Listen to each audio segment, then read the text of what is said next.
ng Manila.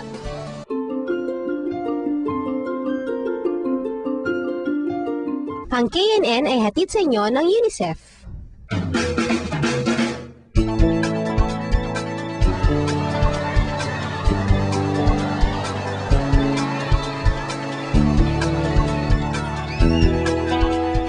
Sunod sa Katolisismo, ang Islam ang pangalawa sa may pinakamalaking bilang ng miyembro sa Pilipinas. At bilang isang Katoliko, naging interesado si Angelo ng Manila Bureau sa kayukahan ng Islam sa relihiyong kanyang kinagisnan. Kahit marami nang nagawang report si Angelo, sabi niya, medyo challenging daw ito dahil sa kailangan na lang ipaliwanag ng mabuti sa kanilang mga kausap na mabuti ang hangarin ng kanilang report.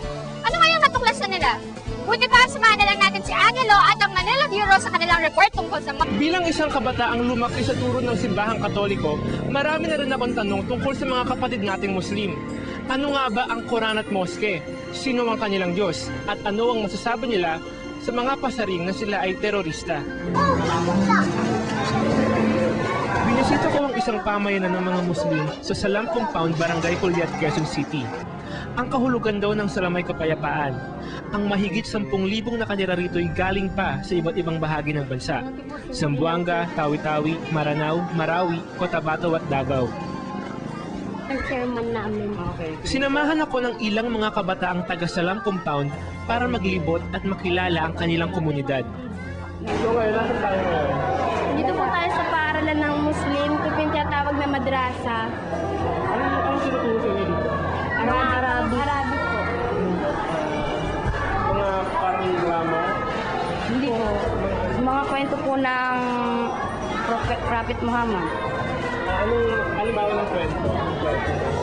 Yung kung saan po siya pinanganak, yung mga ganun po.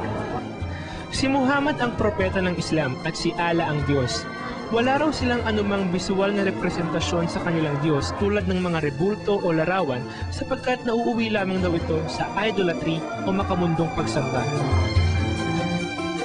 Ito pong mosque. Dito po kami nagdarasal. Tuwing ka nagkakikwento, Friday po. Friday po. Araw-araw kami pumupunta dito. paano ba yung pagpinto? Pagsimba, tatayo, tapos yuyuko ng paganyan, tapos yung basta pa yung simba lang. Simba sa mga bathala. Sinasabi rin po kami pagka magsisimba kami. Bismillahirrahmanirrahim, alhamdulillah, Fatiha, at saka mga kuluan lawahad. Parang teacher, hindi mo mabulo. Opo, imam po. Imam po tawag doon. Yun po ang tawag na imam. Ano ginagawa ng isa? Yun po yung siya po yung nagsasalita doon. Siya yung lead. Yung sa harapan. Yung sa parang tapas na yun. Kahit sino pwede maging teacher. Opo. Lahat po ng mga mataas na po sa araw. Lahat po ng mga matatalino sa araw.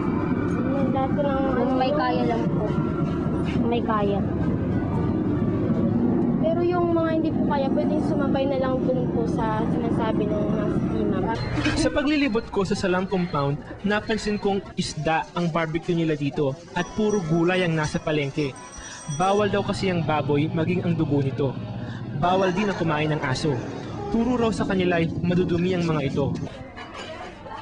Maaari silang kumain ng manok at kambing, pero tuwing may piyesta raw ay baka ang handa.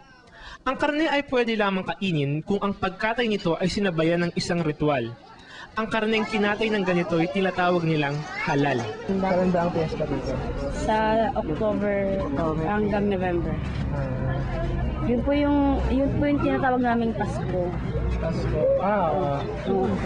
Pero meron din kami New Year. Wala lang kami Pasko ng mga Kristiyano. Ano pa ibang celebration niya? Hari Raya Haji. Hari Raya Haji. Bago lang ng January 10. Ano yun? Ano Yung mga Haji na kapunta sa Mecca. Yun. Dito nagse-celebrate sila dito. Ano yung celebration nila? Yung naghahanda kami tapos yung buong masjid namin dito puno-puno ng tao. Ang Haji ay ang manlalakbay na Muslim na pumunta sa Mecca, Saudi Arabia upang manalangin. Sa Mecca sinasabing ipinanganak ang propetang si Muhammad. Bukod sa obligasyong ito, ang mga Muslim ay kailangan ding magdasal ng 5 beses sa isang araw, mag-ayuno tuwing buwan ng Ramadan, umiwas sa karne ng baboy at alkohol, at nagbigay ng limos o zakat sa mga mahihirap. Hindi kayo sa... Isa sa mga nakilala ko si Amina. Dito sa Salam siya ipinanganak at lumaki. Nakaranas ka na wala parang sa gano'n? Ba't ka naman? Nakakaranas na rin po ako ng ganyan pag nag-aasaran po pag nagpipikunan. Anong sinasabi nila? Minsan pagka nagkikita kami tapos kung nagbubulungan sila tapos nangi-stab sila, pupuntahan namin. Sasabihin namin, ba't ba kayo nangi-stab kung ano sinasabi namin. Anong nararamdaman mo kapag? Masakit din po kasi ang pangat naman po kasi tignan, di ba, nangaasar sila ng walang dahilan. Yun po. So, paano pinapaliwanag sa kanila? Pinapaliwanag ko po, hindi naman po sa Muslim ako. Meron din po akong sinasabi na mahalagang bagay na dapat di sabihin. Tulad ng? Tulad ng hindi pwede mang asar-asar ng ganyan kasi hindi tayo pinanganak ng ganito dahil sa pang-aasar lang. Pinanganak tayo dahil may dapat tayong gawin. Naisip kong baka isa ito sa mga dahilan kaya't karamihan sa kanila ay gustong makapaghanap buhay sa isang bansang Muslim. Tulad na lamang ni Amina na gustong maging nurse sa Saudi Arabia. Minsan na rin nabansagang mga terorista ang mga Muslim. Sinasabing sa Salam compound daw nakatira ang utak sa Valentine's bombing sa Makati noong isang taon. Nais nilang baguhin ang maling impresyon na ito sa pamamagitan ng pakikisalamuha sa mga hindi Muslim at sa pagpapatuloy sa kahit na sino sa kanilang compound. Sa kasalukuyan nga ay marami na rin Kristiyanong nakatira sa Salam compound. Bilang isang Islam ay kapayapaan po ang aming hangarin. Dahil nandito kami sa Maynila upang maghanap buhay, kapayapaan ang aming kagustuhan. Hindi na namin kailangan ang gulo. At para kay Amina, maraming dapat ipagmalaki sa pagiging Muslim. Pinagmamalaki ko po yung mga yung mga pinag-aaralan namin sa Muslim, mga Arabi, tsaka yung mga ginagawa dito sa Muslim na nagpupondo sila, nagtutulong-tulungan. Pwede bang hindi? Ang isang araw kasama ang mga kabataang Muslim ay maaaring hindi pa sapat upang maklalako ng husto ang turo at gawin ng mga Muslim at ng Islam. Ngunit ang paglalakbay na ito ay nagturo sa akin ng maraming bagay bilang isang kabataang Katoliko. Bagaman may pagkakaiba ang paniniwalang espiritual natin sa mga Muslim, isa pa rin naman ang layunin nating lahat, ang mamuhay ng tahimik at magtulungan para sa ikauunlad ng bawat isa at ng komunidad na ating ginagalawan.